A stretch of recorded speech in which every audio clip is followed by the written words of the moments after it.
제가 이렇게 신앙생활을 목사를 하다 보면 교회를 나올 듯 하는 사람은 10년 이상 갑니다. 나올 듯 하는 사람은 나올 사람은 한 번에 탁 나와요. 아니면 어떠냐면 교회에 대해서 기억자도 꺼내지 말라는 사람 있잖아요. 네? 그런 사람은 어느 날 갑자기 교회를 나와요. 10년 걸리지 않아서. 근데 가야죠. 네, 다음 주에 갈게요. 근데 바빠서. 예수님 믿어야죠. 나도 다 마음으로 믿어요. 이런 사람들 있잖아요. 그런 사람들은 예배에 참여하기 진짜 어려워요. 나도 모태신앙인데 우리 부모가 나를 위해서 얼마나 기도했는지 다 알아요. 무슨 성경 말씀만 전하면 그거 내가 어렸을 때 다 알았던 거예요. 주일학교도 다녔었어요 나. 이런 사람들이 정말로 힘들어요. 근데 나는 교회의 교자도 듣기 싫고 미음자는 더 싫어. 목사이기 때문에. 이런 사람들 있잖아요. 이런 사람들. 오히려 이런 사람들이 하나님 앞에 거꾸러지는 일들이 있어요. 왜 그럴까요? 알고 싶어서 달려드는 사람이나 아예 알지 않으려고 하는 그것도 뭐예요? 그것도 반대편의 열심과 열정이에요. 하나님이 그런 사람들을 쓰더라고요. 바울이 그러했습니다. 뜨뜻미지근한 사람이 제일 힘들어요.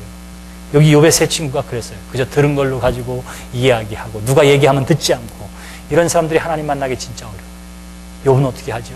내가 못 믿겠으면 못 믿겠다고 말하고 힘들면 힘들다고 이야기하고 도대체 하나님 어떻게 이럴 수 있느냐고 물어서 해답이 안 되면 하나님 건방지지만 나 알아야 되겠습니다. 나 꼭 알아야 되겠습니다. 이렇게 달려가는 사람들을 하나님께서 만나주시는 거예요.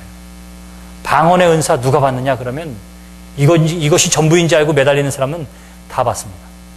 다 받아요. 근데 방언 은사 받으면 좋고 안 받아도 기도하는데 지장 없는데 이런 사람은 평생 가도 받기 어려워요. 그 이유가 뭐예요? 그 이유가 방언은 받아도 되고 안 받아도 돼요. 또 그것 때문에 나도 또 결사적으로 덤벼들어야지 이래가지고 이렇게 할 필요는 없어요. 다 저마다에 다 다르니까. 근데 뭐예요? 하나님이 그 열정과 열심이 있는 것에 하나님이 채워주는 은혜와 은총을 주더라 하는 거예요. 우리가 귀로 들었던 하나님을 눈으로 뵈기를 원합니다. 이렇게 이야기하잖아요. 여러분들 그렇게 되기를 소망하잖아요. 그러면 욥과 같이 하나님께서 나를 벌하실지라도 나는 하나님 앞에 물어야 되겠습니다.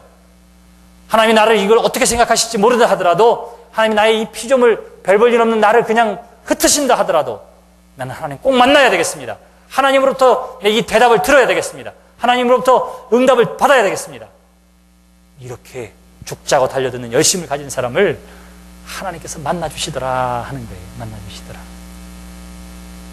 여러분들에게 그 욥이 가졌던 간절한 열정이 여러분들 10년 가운데에 회복되어지기를 주님의 이름으로 기원합니다.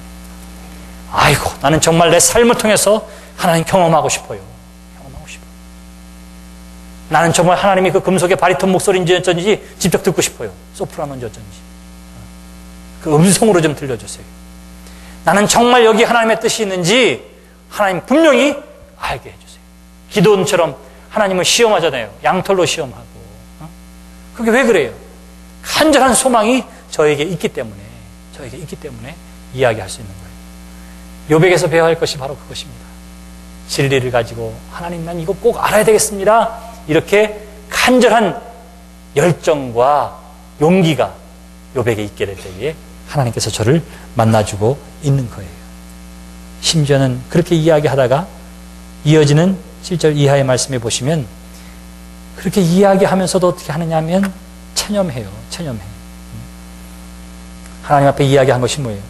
어떠한 사람도 깨끗하지 못합니다. 죄 없는 사람 없습니다. 하나님도 이 사실을 아셔야 됩니다. 4절에서 그렇게 이야기해요. 그러면 세상에 죄 없는 사람 없는데 그 사람마다 벌하면 다 나 같은 처지 되면 누가 하나님의 영광을 드러내요? 이거 잘 생각하셔야 됩니다. 하나님 앞에 그렇게 이야기를 하고 있는 거예요. 그러면서 이야기하기를 그 속에서 자신의 형편을 바라보면서 또 탄식하고 절망하고 있는 것입니다.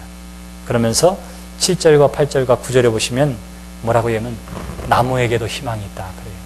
밑둥이 잘려진 나무도 시간이 지나서 비가 오고 땅이 좋으면 거기에서 뭐가 나와요?